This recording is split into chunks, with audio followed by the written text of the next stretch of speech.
How many big-budget games in the past year have not been first-person shooters? You can count them on one hand. When publishers consider that they need to sell over 1 million copies of an Xbox 360 or PlayStation 3 game to turn a profit, risk is not generally a part of the equation. Shooters are the safe bet these days, and no publisher knows that better than Ubisoft, which is why it's all the more surprising that it went out on a limb with Assassin's Creed, one of the most innovative, imaginative games to be released in years.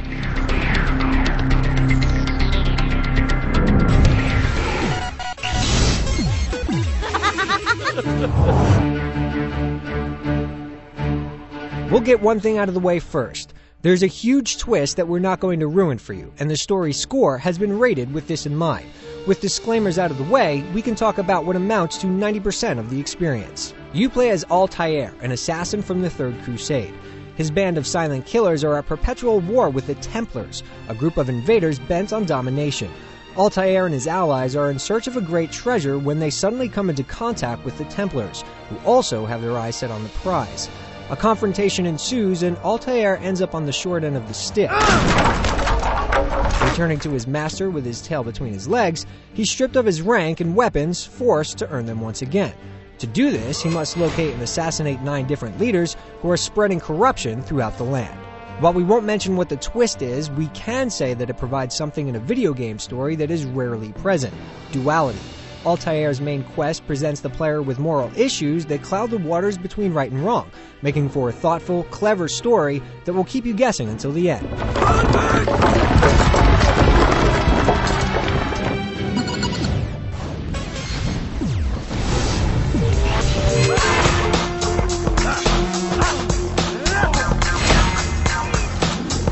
Once Altair loses his abilities and equipment, the game goes into full-on Metroid mode. As he polishes off each target, a couple are restored to him. You did well, Altair, and have earned the right to carry a blade once more. But that's not to say he's a walking arsenal. His instruments are simple yet effective, with a sword, throwing knives, and a hidden blade his only death-dealing devices. When you initially boot up the game, it can be a little confusing. You'll discover horse travel right away, which allows you to traverse the kingdom's overworld in search of the game's 3 cities, slicing enemies along the way. Once you've visited all 3 boroughs, you'll have the option to simply warp there, which is a welcome feature considering the miles of terrain that separate them. Once inside a city, there's a strict series of events that you must complete. First, you must visit the local Assassin's Bureau to gather clues on the whereabouts of your target. The second step is to climb tall structures to survey the area. This will plot points on your map for other lookouts and mission objectives. The third is to complete the mission objectives.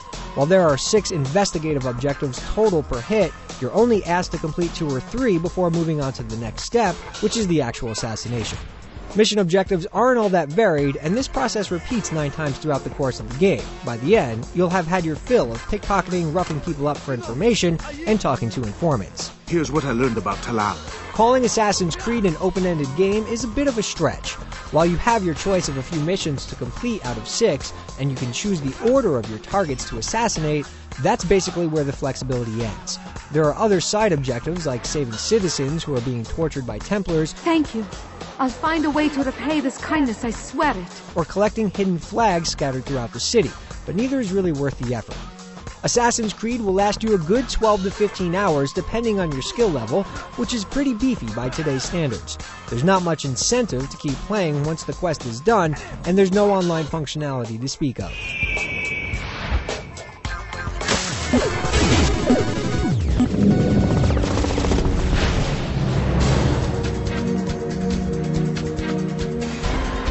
The gameplay in Assassin's Creed is basically broken down into 2 categories: navigation and combat. The game has been billed as offering complete navigational freedom, and it undoubtedly delivers.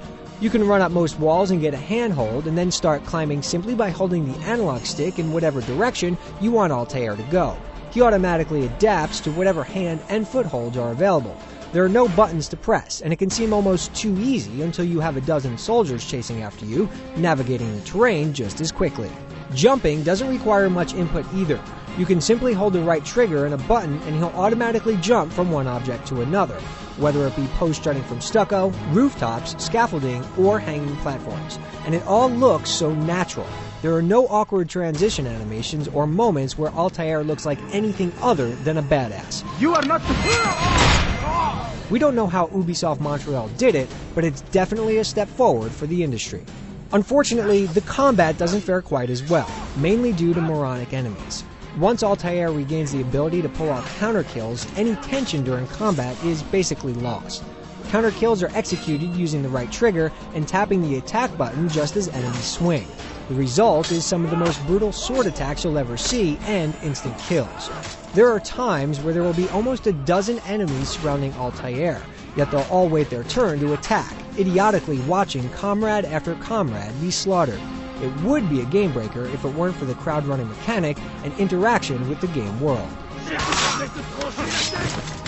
As Altair makes his way around the city, he's under varying levels of scrutiny, and as such, there are two different types of travel he can choose. If he's trying to be stealthy, then low-profile travel is the way to go, allowing him to gently push other characters or blend in with groups of monks to sneak into new parts of the city. The issue here is that when you select the blend option, Altair might as well turn invisible. Suddenly enemies are oblivious to his existence, resulting in some absolutely ridiculous moments. Where is the one responsible for this? If he's in a hurry, you can pull the right trigger to go into high-profile mode, which makes him run a lot faster, but puts him at risk of bouncing off the wrong person and alerting the enemy. Once this happens, you must break the line of sight and then hide. Ducking into a stack of hay or a rooftop cabana makes perfect sense, but simply sitting down on a bench does not. Even so, escaping provides white-knuckle moments as you desperately try to elude the agile enemies. Ha! I will catch you! Assassin's Creed is one of those games that breaks new ground, but fails in nailing some fundamentals. The counter kills are exhilarating, but the brain-dead enemies zap a lot of the tension. On the other hand, free running along the rooftops, bounding off every last nook and cranny of terrain, is something that everyone should experience.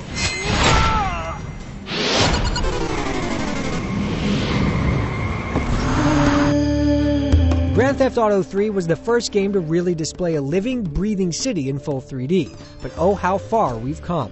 The city streets in Assassin's Creed are absolutely stunning. They're packed full of unique character models, all walking and interacting with one another in a completely natural way. Toss in rubbing elbows with the unpredictable Altair, and you have the recipe for a game that has to be seen to be believed. The game is so full of unpredictability, yet Altair never appears to move synthetically. The way he scans wall faces for handholds or transitions smoothly from one action to the next is something like we've never seen.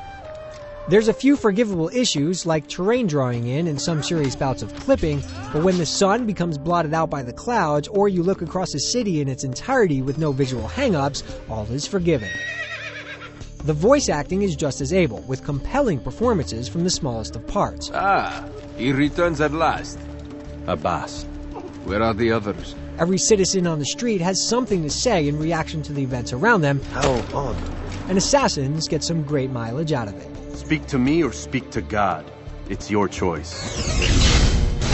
The first half of Assassin's Creed is a truly clairvoyant experience. You've never played anything like it. The sagacious story, incalculable crowd interaction, and unprecedented freedom to traverse the environment how you choose are landmark moments.